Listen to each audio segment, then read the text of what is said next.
ज्यामितीय रचनाएं। ज्यामितीय रचनाएं के अंतर्गत हम देखते हैं कि किसी भी रेखा का हम लंब अर्धक कैसे खींच पाएंगे। अगर कोण है तो कोण का अर्धक किस प्रकार से खींच पाएंगे। तो हम शुरू करते हैं पहले लंब अर्धक।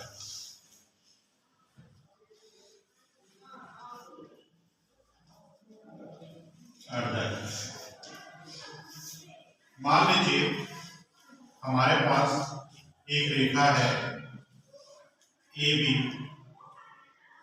इसकी लंबाई कुछ भी हो सकती है। तो हम मान लेते हैं कि ए बी हमारा 7 सेंटीमीटर है। अब इस रेखा का हमको लंब अर्धक खींचना है, तो हम किस प्रकार से खींचेंगे। तो आप लोग प्रकार निकाल लीजिए और प्रकार को इस प्रकार से फैलाना है। हमारे पास प्रकार नहीं है तो हमने एक रस्सी का बना लिया है प्रकार, ये प्रकार की तरह ही काम करेगा। तो आप लोग भी क्या करें, प्रकार का नोक को ए बिंदु पे रखिए और आधे से अधिक दूरी लेना है।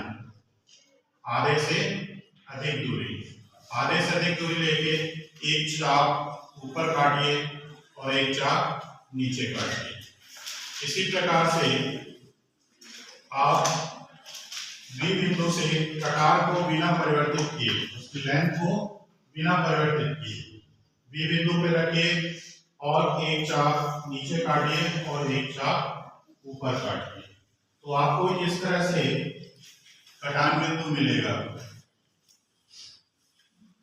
मान लीजिए ये सी है और ये बी है, तो सी और डी को स्केल रखकर आप मिला दीजिए। इस तरह से यहाँ पे आपको एक बिंदु ई मिल गया। तो ई क्या है, ए बी रेखा का अर्धक है, मतलब उसको 2 बराबर भागों में बांट दिया है। और ये चूंकि एक दूसरे पे लंब है इसलिए इसको लंब अर्धक कहा गया है। इसी प्रकार से हम कोण का भी अर्धक खींच सकते हैं। कोण का अर्धक देखिए किस प्रकार से खींचा जाएगा।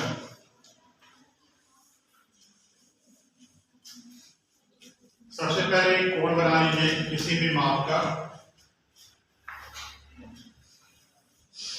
जैसे यहां पे हमने एक कोण बना लिया है ए बी सी, ये हमारा कोण है। चांदे की सहायता से आप कोण बना लीजिए। इसके बाद इसका कोण अर्धक खींचना है, मतलब कोण का आधा खींचना है। तो ये प्रकार का नोक आप बी बिंदु पर रखेंगे। मैं यहाँ पे रख रहा हूँ इस रस्सी को और बी बिंदु पे रखने के बाद एक चाप ऐसे आपको काट देना है कोण पर। इस तरह से आपका चाप कट जाएगा। तो यहाँ पे जो कटान बिंदु मिला ये मान लीजिए आपका डी है और यहाँ पे जो कटान बिंदु मिला आपका ई है। तो वापस आपको डी बिंदु पे प्रकार का नोक रखना है और एक चाप अंदर काटना है। फिर इस प्रकार को बिना परिवर्तित किए, इसकी लंबाई को बिना परिवर्तित किए आपको ई बिंदु पे रखकर फिर एक चाप काट देना है।